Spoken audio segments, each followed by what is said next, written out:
Bonjour à tous et bonjour à toutes. Bienvenue donc dans cette nouvelle vidéo, c'est Ophides. Donc je continue à vous apprendre la signification des cartes. Là, cette fois-ci, on continue avec la carte numéro 19, 20, 21, 22 et bien sûr la petite dernière, 23, donc la loi. Dans cette première partie, puisqu'il y en aura aussi une seconde, je vais essayer de vous expliquer chaque carte, à quoi elle correspond et surtout le plus simplement possible, puisque votre but à vous, c'est de tout de suite comprendre les explications le plus simplement afin de pouvoir tirer vos cartes lorsque vous allez avoir un consultant devant vous.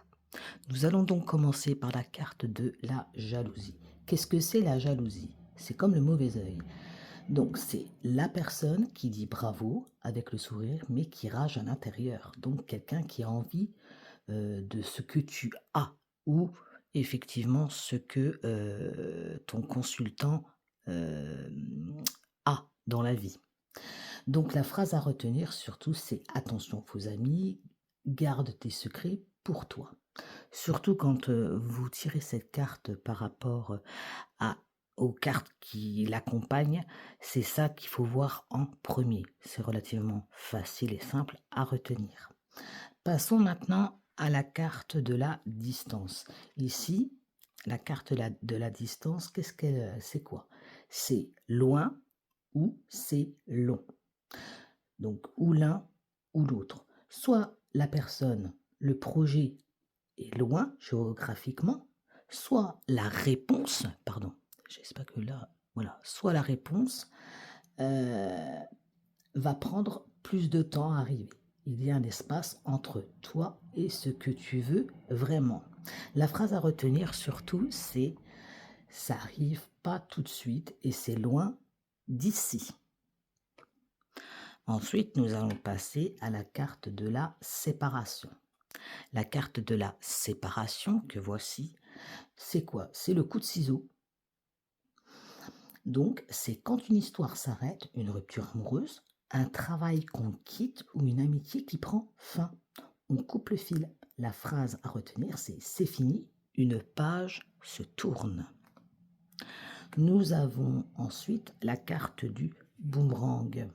La carte du boomerang, ici, c'est ce qui fait aller-retour.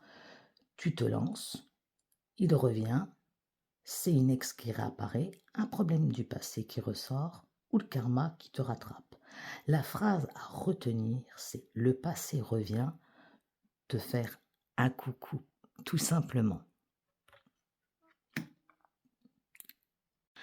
Et notre dernière carte, c'est la loi. La loi ici, c'est les papiers officiels, la justice, c'est tout ce qui est officiel et carré. On parle de contrat signé, de décision, de justice, de démarche administrative ou simplement de faire les choses selon les règles. La phrase à retenir, c'est officiel, c'est signé et c'est dans les règles, tout simplement. Voilà. Donc là, on a pu voir ensemble les 5 cartes de 19 à 23. Nous allons donc passer aux suivantes.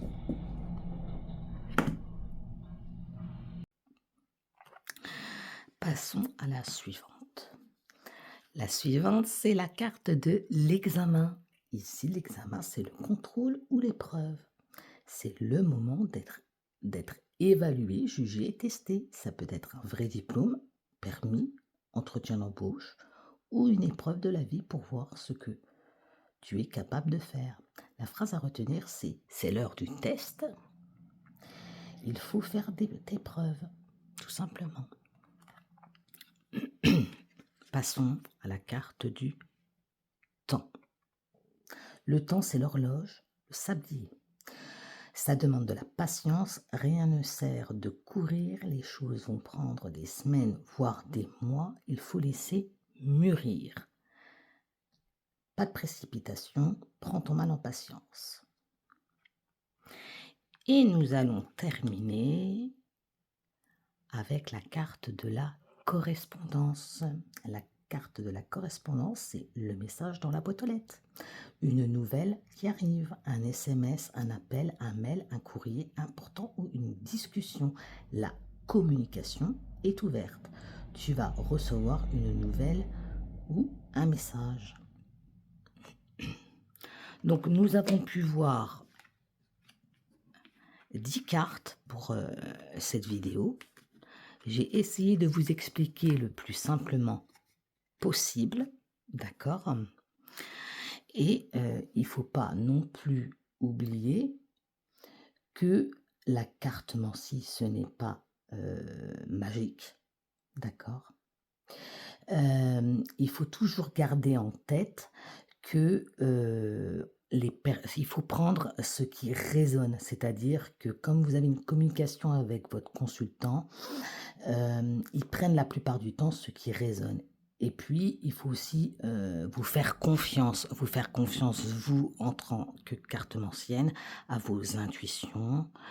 Et surtout, pensez toujours à une chose, les personnes qui consultent ont toujours le libre arbitre, même si vous les guidez sur leur chemin. J'espère que cette vidéo donc vous a plu. J'ai essayé d'être le plus simple possible. N'hésitez pas à liker cette vidéo si vous pensez qu'elle est correcte et de vous abonner bien sûr puisque j'en ferai d'autres. Et je vous dis donc à bientôt pour une prochaine vidéo sur les prochaines cartes que nous allons pouvoir juste étudier simplement. Bye bye!